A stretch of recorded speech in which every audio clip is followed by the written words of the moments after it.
मेरे सभी पूर्वजों को मेरा सादर प्रणाम। ओम श्री गणेश देवताय नमः। ओम श्री कुल देवताय नमः। ओम श्री गुरु देवताय नमः।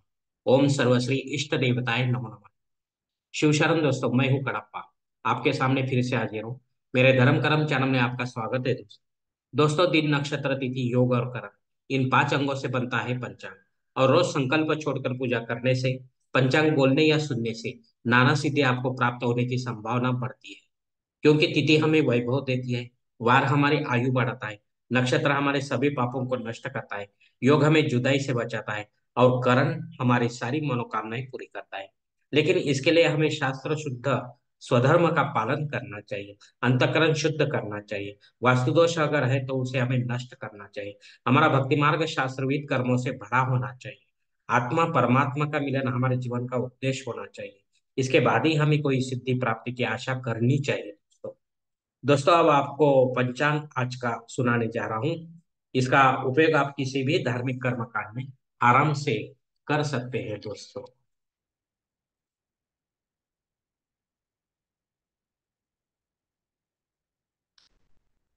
दोस्तों, आज तारीख 7 जनवरी 2024, शनिवार शक 1945, संवत्सर शोभन, आयन उत्तर, ऋतु हेमंत, चंद्रमास मार्गशीर्ष, पक्ष कृष्ण।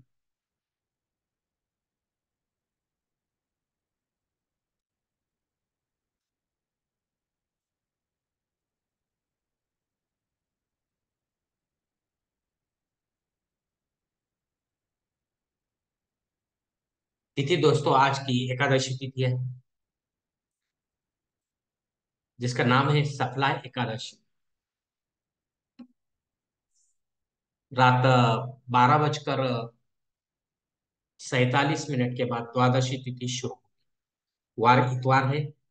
नक्षत्र दोस्तों विशाखा नक्षत्र है। रात 10:08 के बाद अनुराधा नक्षत्र शुरू। योग दोस्तों शूल योग है। रात यानी कि कल सुबह 4:52 के बाद गंड योग शुरू होगा। करण दोस्तों बहु करण है।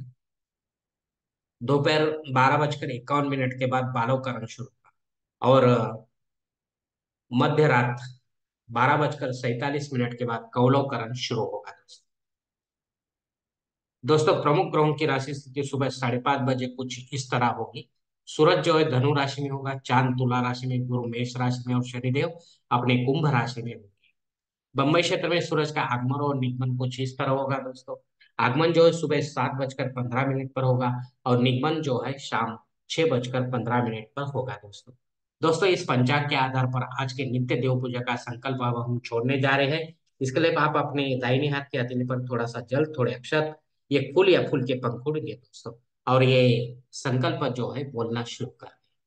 हर ओम शिव शिव शंभो रात्रे प्रवर्तमान सद्य प्रवणो द्वितीय परात् श्वेत वराह कल्पे वैवस्वत मन्वंतरे कलियुगे प्रथम पादे जम्बूद्वीपे भरतवर्षे भरतखंडे मेरो दक्षिण दिग्भागे महाराष्ट्र देशे व्यावहारिक चांद्रवाणी शालिवान शक 1945 प्रभाति षष्ठी संवत्सरों में शोभन नाम संवत्सरे उत्तरायणे हेमंत ऋतु मार्गशीर्ष मासे कृष्ण पक्षे इतवार वासरे विशाखा नक्षत्रे शूल योगे बहु करने एकादशी शुभती तो वीर गोत्र में उत्पन्नमय कड़प्पा मोहपात दुरित क्षय द्वारा श्री पार्वती पति परमेश्वर प्रीत्यर्थ विधि विधान से पंचोपचार नित्य देव पूजा एवं इष्टलिंग पूजा करिष्ये।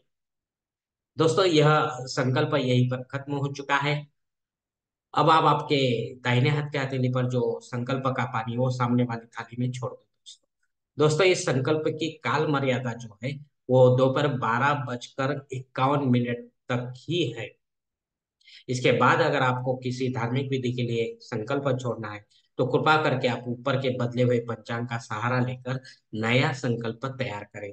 और उस संकल्प में आप जो करने जा रहे हैं विधि उसका उल्लेख अवश्य करें।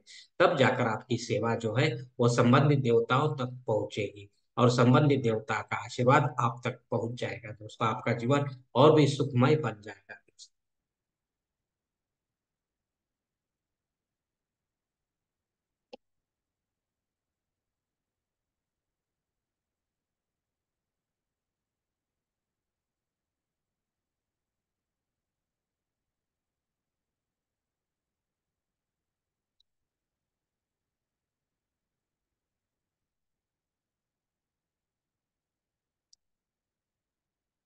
दोस्तों अब मुहूर्त विभाग में, इसमें धार्मिक विधि और मुहूर्त काल कुछ इस प्रकार दिए गए हैं। सगाई के लिए मुहूर्त है तारीख 8, गोद भराई के लिए कोई मुहूर्त नहीं है, नामकरण करने के लिए मुहूर्त है तारीख 8, मुंडन करने के लिए कोई मुहूर्त नहीं है, गृह प्रवेश करने के लिए मुहूर्त है तारीख 8।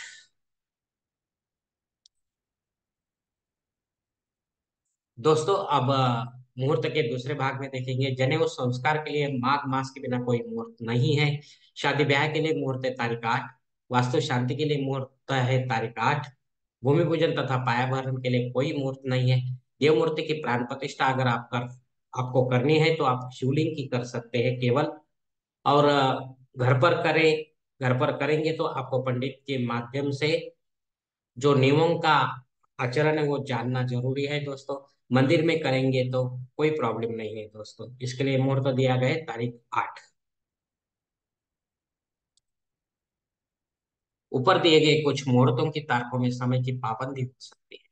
कृपया इसे जानने के लिए आप किसी जानकार से जानकर ही सही मुहूर्त का चयन अपने जन्म कुंडली के अनुसार करें, क्योंकि सभी मुहूर्त आपके लिए नहीं होते हैं दोस्तों।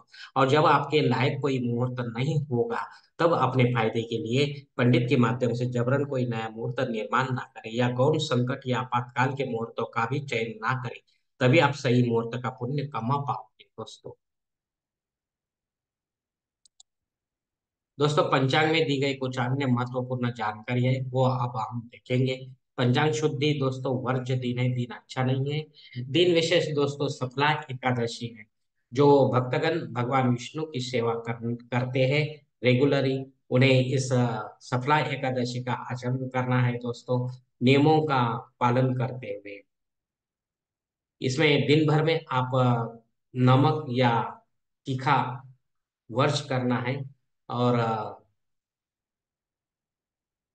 भगवान के मंत्र जप जो है, ओम विष्णवे नमः, ओम विष्णवे नमः, इसी मंत्र का जाप आपको दिन रात करना है दोस्तों।